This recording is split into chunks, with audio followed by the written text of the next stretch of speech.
Okay, so here we are with the second example of USubstitution.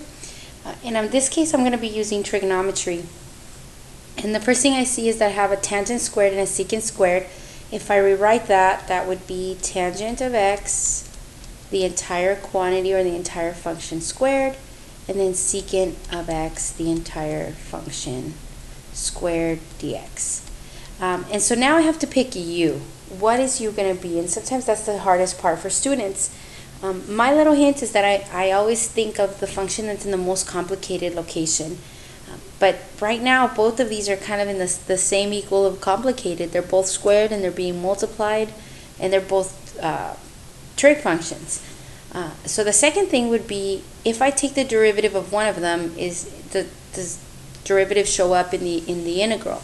And so if you think about it, if I take tangent, if I take its derivative, it will be secant squared, which is right here. If I take secant and let that equal u, its derivative would be secant times tangent. I do have an extra secant, but problem is I have tangent squared, not just tangent.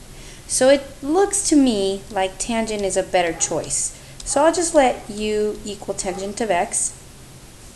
And just so you can see sort of where we're at, I'm going to go ahead and plug in what I have. Tangent is u, we let that equal u, so now that's u squared.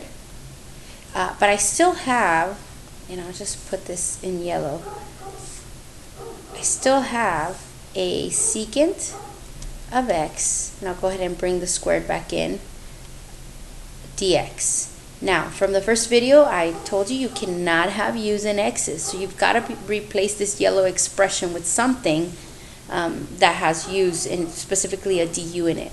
So we're going to go ahead and take the differential of this. That'll be du equals secant squared, that's the derivative of tangent, times dx.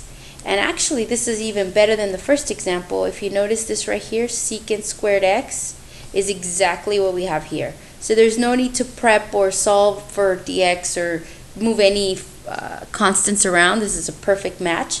So I can go ahead and just take that secant squared of x squared and replace it with du. So that entire expression is going to go away and it's going to become du.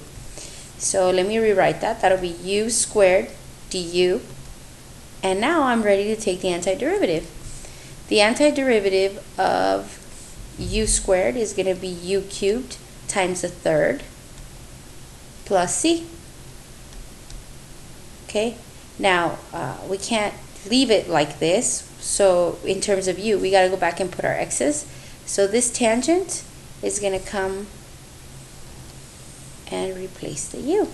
So in the end, we have 1/3 tangent cubed of x plus c. And that's it. The example is complete.